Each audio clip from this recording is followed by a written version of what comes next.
विदेश जाने युवालाई सरकारको ठूलो राहत। अब पुलिस रिपोर्ट र सर्टिफिकेट भेरिफाई गर्न लाइन बस्नु नपर्ने।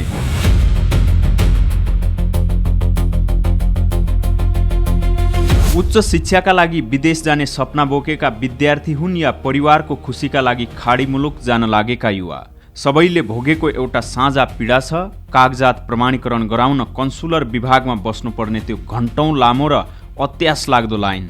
चर्को घाम होस् या दर्किने झरी, आफ्नो सर्टिफिकेट र प्रहरी रिपोर्टमा एउटा सरकारी छाप लगाउनका लागि कैयौं दिन धाउनुपर्ने बाध्यता नेपाली नागरिकको नियति नै बनिसकेको थियो। कतिले त बिचौलियालाई मोटो रकम बुझाउन समेत बाध्य हुन्थे। अब त्यो अध्यारो युगको अन्त्य भएको छ। जनताको यो ठूलो गुनासो र पीडालाई सम्बोधन गर्दै सरकारले एउटा यस्तो क्रान्तिकारी र ऐतिहासिक कदम चालेको छ जसले लाखौं नेपालीलाई ठूलो राहत दिएको छ। अब तपाईले एउटा छापका लागि लाइन बस्नु पर्दैन, घरमै बसेर मोबाइलबाटै सबै काम हुनेछ। हो, सरकारले सुरु गरेको छ नेपाल ई प्रमाणीकरण प्रणाली। यो प्रणालीले कसरी काम गर्छ र यसले तपाई हाम्रो जीवन कति सहज बनाउँदैछ, आजको यो भिडियोमा हामी यसैको खुसीको खबर र विस्तृत जानकारी लिएर आएका छौं। भिडियो अन्त्यसम्म हेर्नुहोला। प्राय सरकारी कार्यालयको कुरा आउने बित्तिकै हाम्रो दिमागमा ढिलासुस्ती र झन्झटको चित्र आउँछ।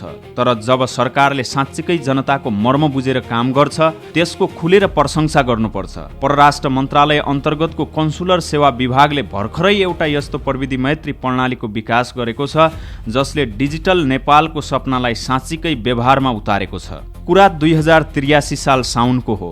बिहीबार सिंहदरबार स्थित परराष्ट्र मन्त्रालयको सभा हलमा आयोजित एउटा विशेष कार्यक्रमबीच परराष्ट्र मन्त्री शिशिर खनालले नेपाल ई प्रणालीकरणको औपचारिक शुभारम्भ गर्नुभयो। यो प्रणाली सञ्चालनमा आएसँगै अब नेपालका विभिन्न सरकारी निकायबाट जारी भएका वा प्रमाणित गरिएका शैक्षिक प्रमाणपत्र, सिफारिस पत्र, आधारभूत कागजात लगायत अन्य विभिन्न डकुमेन्टहरूको कन्सुलर प्रमाणीकरण अनलाइनबाटै हुने भएको छ। यसको अर्थ के हो भने अब तपाईँ काठमाडौँ बाहिर हुनुहुन्छ भने पनि कागजात प्रमाणीकरण गर्नकै लागि गाडी भाडा तिरेर होटेलमा बास बस्न काठमाडौँ आउनुपर्ने बाध्यता हटेको छ। तपाईले आफ्ना डकुमेन्टहरू स्क्यान गरेर अनलाइन पोर्टल मार्फत आवेदन दिन सक्नुहुनेछ र प्रमाणीकरणको प्रक्रिया पूरा भएपछि अनलाइनबाटै त्यसको डिजिटल प्रमाण प्राप्त गर्न सक्नुहुनेछ। यो भनेको सुशासन र प्रविधिको उत्कृष्ट फ्युजन हो जसले कन्सुलर सेवालाई सहज, पारदर्शी, व्यवस्थित र प्रभावकारी बनाएको छ। नेपालको राजनीतिमा नेताहरूले बाचा धेरै गर्छन् तर पुरा कम गर्छन् भन्ने आम गुनासो छ। तर यसपटक भने दृश्य फरक देखिएको छ। कार्यक्रमलाई सम्बोधन गर्दै परराष्ट्र मन्त्री शिशिर खनालले एउटा रोचक तथ्य खुलाउनुभयो। उहाँले मन्त्रालयको जिम्मेवारी सम्हाले लगत्तै गरेको पहिलो निर्णय नै कन्सुलर सेवालाई डिजिटल र प्रविधि मैत्री बनाउने थियो र आज त्यही पहिलो निर्णयले मूर्त रूप लिएको छ। मन्त्री खनालले भन्नुभयो, यो प्रणालीले परराष्ट्र मन्त्रालयको समग्र सेवा प्रणालीलाई उदाहरणीय बनाउन महत्त्वपूर्ण योगदान पुग्नेछ।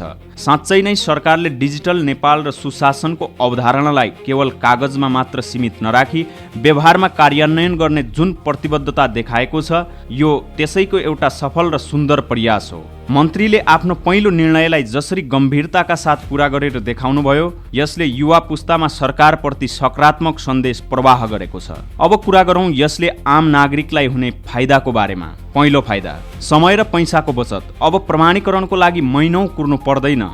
दोस्रो फाइदा, पारदर्शिता र भ्रष्टाचारको अन्त्य। तेस्रो र सबैभन्दा महत्त्वपूर्ण फाइदा, बिचौलियाको जालो तोडिनु। कन्सुलर विभाग वरपर डकुमेन्ट मिलाइदिन्छु भन्दै सर्वसाधारणलाई ठग्ने गिरोहको अब दिन गन्ती सुरु भएको छ। सम्पूर्ण प्रक्रिया डिजिटल भएपछि कसैले कसैलाई ठग्न सक्ने सम्भावना नै रहेन। यो एउटा सुरुवात मात्र हो। परराष्ट्र मन्त्रालयले सार्वजनिक सेवाहरूलाई क्रमशः डिजिटल माध्यमबाट उपलब्ध गराउने जुन नीति अवलम्बन गरेको छ यसले भोलिका दिनमा राहदानी लगायतका अन्य सेवाहरूलाई अझै चुस्त दुरुस्त बनाउने आशा जगाएको छ। दर्शकवृन्द, आलोचना गर्न सजिलो छ तर जब सरकारले जनताको प्रत्यक्ष सरोकारको विषयमा यति राम्रो र प्रभावकारी कदम चाल्छ तब त्यसको खुलेर समर्थन गर्नुपर्छ। नेपाल ई प्रमाणीकरण प्रणाली एउटा प्रविधि मात्र होइन, यो राज्यले नागरिकलाई दिएको सम्मान हो। यो लाइन मुक्त देश बनाउने अभियानको एउटा बलियो इटा हो।